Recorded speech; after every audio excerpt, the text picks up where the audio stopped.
Bonjour Sophie. Bonjour Virginie, merci de me donner la parole.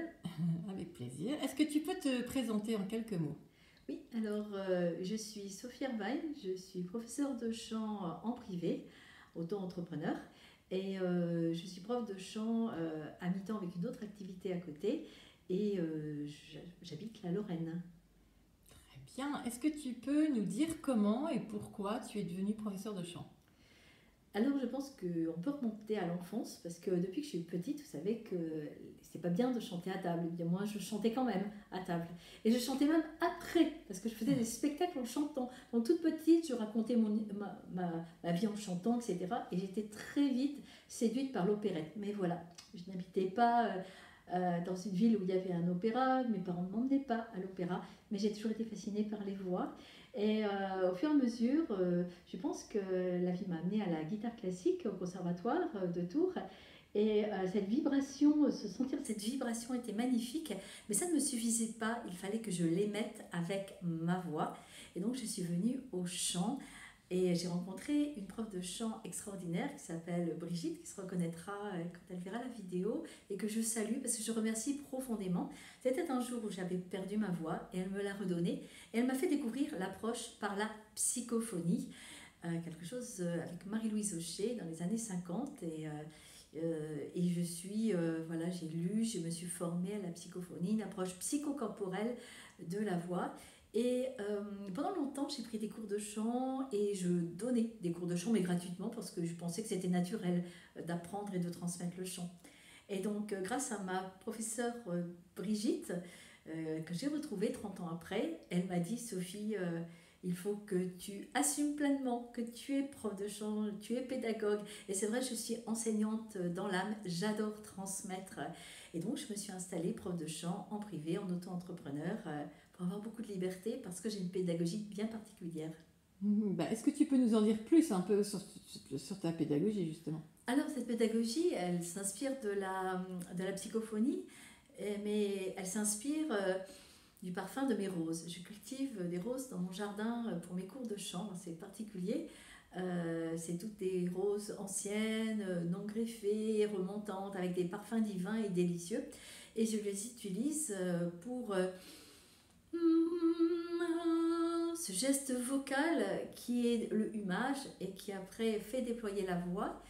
Et puis j'amène aussi mes élèves alors, dans mon jardin, mais aussi dans la forêt. Je fais des ateliers dans la forêt et j'aime dire que mon cabinet, ben, c'est de la nature. Parce que voilà, j'apprends aux personnes à oser leur voix, avec évidemment la voix, avec tout le corps, avec les cinq sens. Et dans la nature, eh bien, on peut déployer ces cinq sens avec le petit doigt, l'intuition. Voilà.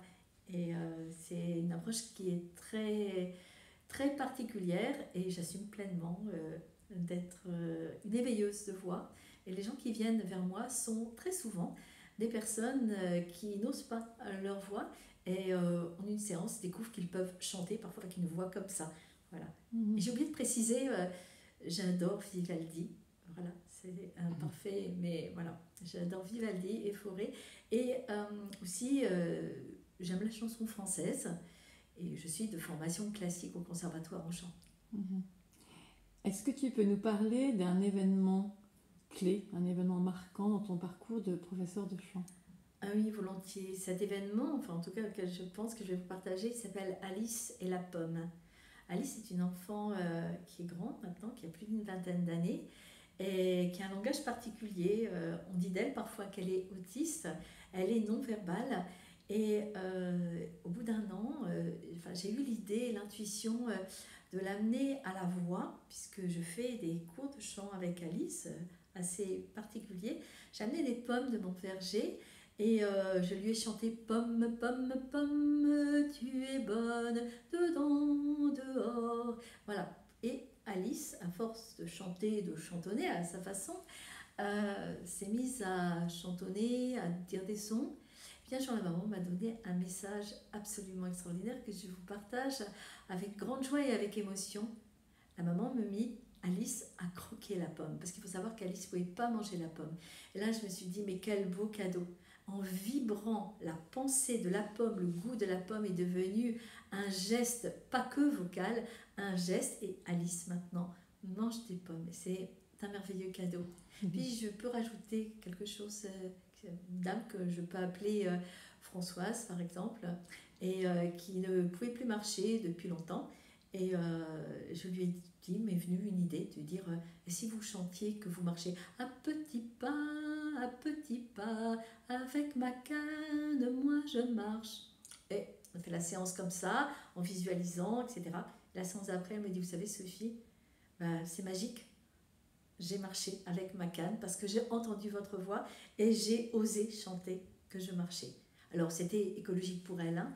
Elle pouvait le faire, mais elle n'avait plus cet essor. Donc la voix, c'est vraiment... moi, j'accompagne les gens avec la voix pour qu'ils soient eux-mêmes et qu'ils puissent prendre leur chemin, prendre leur voix avec un E et avec un X. Quels sont tes projets aujourd'hui ? Eh bien, comme ça ne se voit pas avec la couleur de mes cheveux qui est naturelle maintenant, eh bien, j'ai envie de partager, j'ai envie de faire des conférences, j'ai vraiment envie de dire que oser accompagner avec la voix et la nature, je pense que c'est une très belle nouvelle pour l'humanité et j'ai vraiment envie de le partager sous forme de conférences et aussi de transmettre ma pédagogie qui est particulière parce que je ne l'ai pas écrite. Je n'ai pas osé encore. Très bien. Est-ce que tu as autre chose à rajouter ? Oui, je dirais que l'humanité mérite d'être enchantée et les enfants particuliers qui viennent à moi aussi, eh bien, méritent vraiment d'être enchantés avec leur voix parce que c'est naturel, c'est l'instrument qu'on peut utiliser partout. Alors, oser la voix chez les tout petits, c'est magnifique. Très bien. Merci beaucoup Sophie. Merci Virginie.